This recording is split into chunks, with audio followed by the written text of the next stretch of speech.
ፈጣሪ እንኳን ሊያሰምጡ አይችልም ተብሎ የተነገረለትና የሰው ልጅ ስልጣኔ ማማ የነበረው ታይታኒክ በመጀመሪያው ጉዞ ለምን ወደ መቃብር ወረደ? በ1912 ዓ.ም በዚያች ቀዝቃዛ ሌሊት በብረቱ ግዙፍና በበረዶ ተራራ መካከል የተደረገው ያ የ2 ሰዓት ከ20 ደቂቃ ትንቅንቅ ምን ይመስል ነበረ? 6 ተከታታይ ማስጠንቀቂያዎችስ ደርሰውት እያለ ካፕቴን ስሚዝ ፍጥነቱን ያልቀነሰው በምን አይነት ትዕቢት ነው? ሰላም የኢትዮጵያ ዴይሊ ኢንተርቴይንመንት ቤተሰቦች፣ ዛሬ የምወስዳችሁ ወደ አትላንቲክ ውቅያኖስ ጥልቀት ወደ ታይታኒክ አሰቃቂና ሚስጥራዊ ታሪክ ነው። ዛሬ የምነግራችሁ ስለ ብረትና ስለ በረዶ ግጥሚያ፣ ስለ መደብ ልዩነትና ስለ ሰብአዊነት መስዋዕትነት እንዲሁም ለ70 ዓመታት ተቀብሮ ስለቆየው የጥልቁ ዓለም ሚስጥር ነው። በሺዎች የሚቆጠሩ ሰዎች ላይ በውሃው ላይ እየጮሁ ባለጸጎቹ በነፍስ አድን ጀልባ ለምን ቀደሙ? እስከ መጨረሻው ሰከንድ ድረስስ ዜማውን ያላቆመው ያ የጀግኖች ባንድ ታሪክ ምንድን ነው? ይህንን ልብ የሚሰቅልና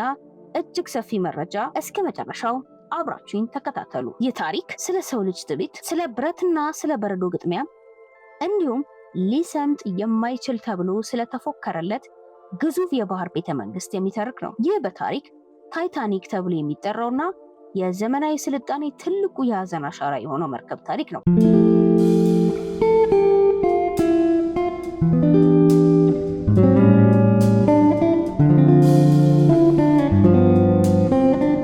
እንደ አውሮፓውያን አቆጣጠር በ1909 ዓ.ም በሰሜን አየርላንድ ቤልፋስት ከተማ በሚገኘው የሃላንድ ኤንድ ወልፍ መርከብ ማምረቻ ውስጥ የዓለም አይን የሚስብ አንድ ግዙፍ አካል መገንባት ተጀመረ። ይህ መርከብ ተራ መጓጓዣ ሳይሆን የሰው ልጅ ተፈጥሮንና ባህርን ለመቆጣጠር ያደረገው የቅኝ ግዛት ምልክት ነበረ። ኮሎናይዜሽን ኦፍ ዘ ኦሽን። 15000 የሚጠጉ ሰራተኞች በጋለ ብረትና በከባድ መዶሻ ድምፅ መካከል የስልጣኔን ማማ የሚወክለውን ታይታኒክን ቀረጹ። ታይታኒክ የተገነባው ዓለም በታላቅ የለውጥ ማዕበል ውስጥ በነበረችበት ወቅት ነበረ። በታሪክ የኢንዱስትሪ አብዮት ከፍተኛ ደረጃ ላይ ደርሶ የሰው ልጅ በብረትና በከሰል ኃይል ተፈጥሮን ማሸነፍ እንደሚችል ያመነበት ወቅት ነበረ። በ1909 የመጀመሪያ በሞተር የሚንቀሳቀስ አውሮፕላን የእንግሊዝን ባህረ ሰላጤ በተሻገረበት በዚያ የስልጣኔ ድል ወቅት ታይታኒክም የባህር ላይ ንጉስ ለመሆን ተወለደ። የታይታኒክ ግንባታ የብሪታንያን ግርማና የሀብት ጥግ የሚያሳይ ነበረ። መርከቡን ለመገንባት የተጠቀሙት ኃይል እጅግ ዘመናዊ ረቂቅ ነበረ። 16 የሚጠጉ የውሃ ማገጃ ክፍሎች ስለነበሩት 4 ክፍሎች ውሃ ቢሞላባቸው እንኳን አይሰምጥም የሚል የትዕቢት ቃል ተነገረ። ይህ ትልቁ ስህተት ነው። በተፈጥሮ ኃይል ላይ ማሾፍና ፈጣሪ እንኳን ሊያሰምጠው አይችልም የሚል የትዕቢት ካባ መልበስ። 3 ሚሊዮን የሚጠጉ የብረት ችንካሮች መርከቡን አያይዘውት ነበረ። ነገር ግን እነዚያ ችንካሮች ለወደፊቱ አደጋ ምን ያህል ደካማ እንደሆኑ ማንም አልተገነዘበም ነበረ። ታይታኒክ በመጀመሪያ ክፍሉ ለሚጓዙት ባለጸጎች እንደ ቤተ መንግስት ተሰርቶ ነበረ። የወርቅ ቀብ ማጌጫዎች፣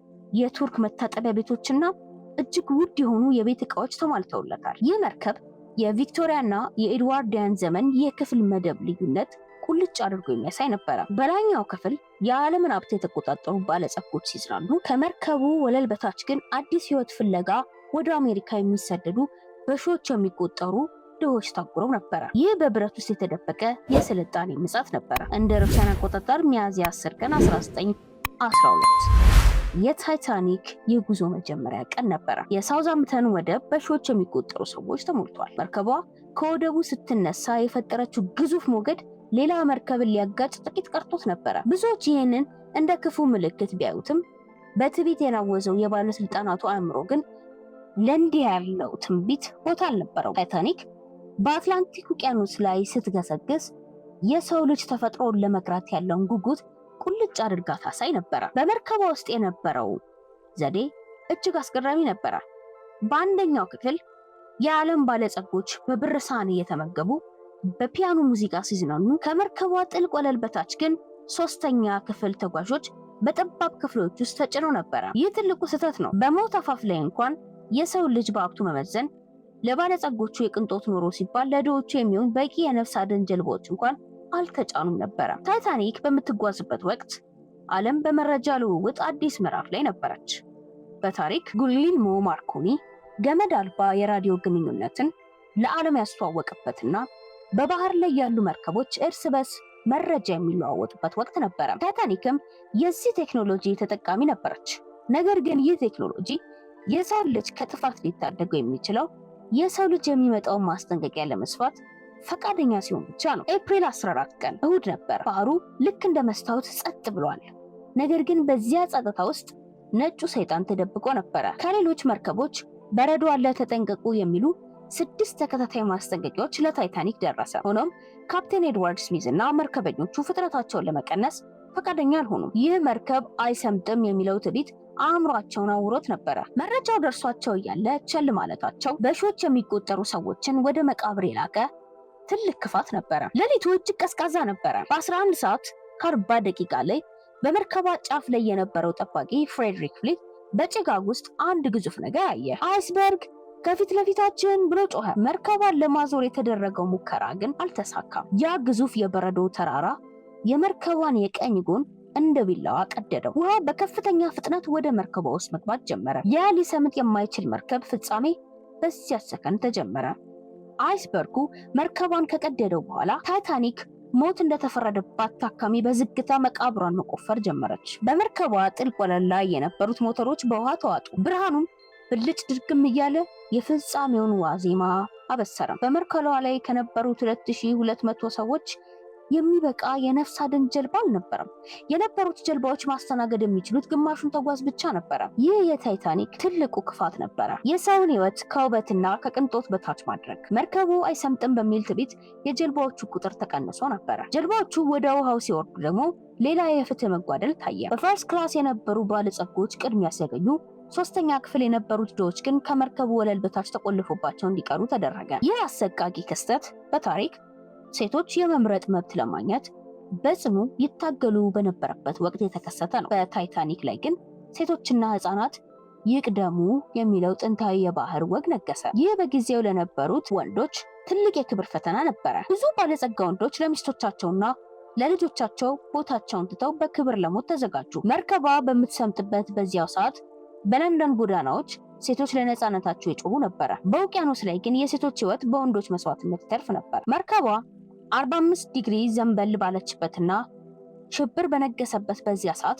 አንድ አስገራሚ ነገር ታየ። በመርከቧ ላይ የነበረው ባለ 8 አባል የሙዚቃ ባንድ መሳሪያዎቻቸውን ይዘው በዴኩ ላይ ቆሙ። ተሳፋሪዎቹን ለማረጋጋት ሲሉ እስከ መጨረሻው ሰከንድ ድረስ ሙዚቃ መጫወታቸውን አላቆሙ። ውሃው እግራቸውን እስኪነካ ድረስ የሰላም ዜማ ያሰሙ ነበረ። ይህ በሞት ፊት የታየ ታላቅ የሰው ልጅ መንፈስ ጥንካሬ ምስክር ነው። ሚያዝያ 15 ቀን ንጋት ላይ ሰዓቱ 2 ሰዓት ከ20 ደቂቃ ሲሆን ታይታኒክ ክብደቱን መቋቋም አቅቷት ለሁለት ተሰነጠቀች። ግዙፍ የብረት አካል ሲቆራረጥ የሚሰማው ድምፅ ልክ እንደ ሺህ መድፎች ፍንዳታ ነበረ። መርከቧ የሺዎችን ሕይወት ይዛ ወደ 4000 ሜትር የባህር ጥልቀት ሰመጠች። በውሃው ላይ የቀሩት ሰዎች ጩኸት የአትላንቲክን ሰማይ ቀደደው። ነገር ግን ከጥቂት ደቂቃዎች በኋላ የቀዘቀዘ ውሃ ሁሉንም በዝምታ ዋጣቸው። የታይታኒክ ትዕቢት በበረዶ ውቅያኖስ ውስጥ ተቀበረ። ታይታኒክ በጨለማ ውቅያኖስ ውስጥ ከሰመጠች በኋላ ዓለም በድንጋጤ ተናወጠች።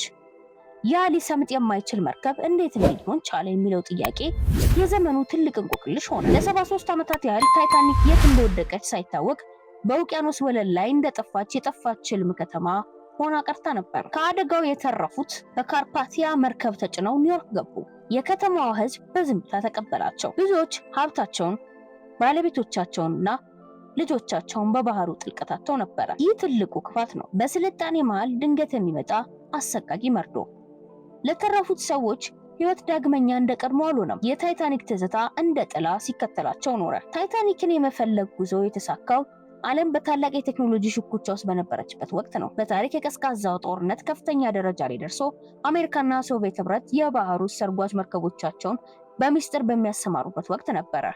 በ1985 ዶክተር ሮበርት ባላርድ የተሰኘው አሳሽ ከፈረንሳይና ከአሜሪካ የባህር ኃይል ጋር በመተባበር በጠፋ ሰርጓጅ መርከቦች ፍለጋ የታይታኒክ ፍርስራሽ ለመጀመሪያ ጊዜ ያገኘው። ታይታኒክ በ3800 ሜትር ጥልቀት ላይ ለሁለት ተከፍላ ተገኘች። ያ የነበረው ነገር እና ግርማ ሞገስ በዝገትና በባህር ውስጥ ነፍሳት ተበልቶ ነበረ። በመርከቡ ዙሪያ የተበተኑ ጫማዎች፣ ኩባያዎችና የግል ዕቃዎች የብዙ ሺህ ሰዎችን ሕይወት በዝምታ የሚመሰክሩ ሆኑ። ይህ ትልቁ ነገር ነው፣ የሰው ልጅ ታላቅ ስራ በጊዜ ሂደት ወደ አፈርና ዝገት ሲለወጥ ማየት። ዛሬም ድረስ ፍርስራሹ በባህር ውስጥ የሚገኙ ባክቴሪያዎች እየበሉት ስለሆነ ከጥቂት 10 ዓመታት በኋላ ታይታኒክ ከታሪክ ገጽ በጭራሽ ልጠፋ ትችላለች። ታይታኒክ ለምን ሰመጠ? ለቴክኖሎጂስ ያለን ከመጠን ያለፈ እምነት ነው ወይስ የሰው ልጅ ትዕቢት? ወይስ አንዳንዶች እንደሚሉት ሆነ ተብሎ ነው? በዚህ ታሪክ ውስጥ እጅግ የሚቆጫችሁ ስህተት የትኛው ነው? የእናንተስ ጠንከር ያለ አስተያየት ምንድን ነው? በኮሜንት መስጫው ላይ ያስፍሩልን። የሰው ልጅ ትዕቢትና ተጋላጭነት የሚያሳይ ቪዲዮ ለብዙዎች እንዲደርስ ላይክ እና ሼር ማድረጋችሁን አትርሱ። እንዲህ ያለ ዓለምን ያስደነገጠና አሁንም ድረስ መልስ ያላገኙ የታሪክ እንቆቅልሾችን ለማግኘት ደግሞ ሰብስክራይብ በማድረግ የኢትዮጵያ ዴይሊ ቤተሰብ ይሁኑ። ታይታኒክ የስልጣኔ ማማ ሆና ተገንብታ የሐዘን መታሰቢያ ሆና ቀረች። በበረዶ ውቅያኖስ ውስጥ የተቀበረው ትዕቢቷ የሰው ልጅ ምንም ያህል ቢመጥቅ ከተፈጥሮ ኃይል በታች መሆኑን የሚያሳይ ታላቅ ማስጠንቀቂያ ነው። ዛሬም ድረስ በውቅያኖስ ወለል ላይ ያለው ፍርስራሽ ስለ እነዚህ በሺዎች የሚቆጠሩ ነፍሳትና ስለ ስልጣኔ ተሰባሪነት በዝምታ ይናገራል። የዛሬው ዝግጅታችን ይህን ይመስል ነበር። በቴክኖሎጂ ከመመትካት ይልቅ ለተፈጥሮና ለሕይወት ዋጋ የምንሰጥበት ልቦና ይስጠን እያልን በሚቀጥለው ፕሮግራማችን በሌላ አስገራሚና አስደናቂ የታሪክና የሚስጥር ዳሰሳ እስክንገናኝ ድረስ ሰላም።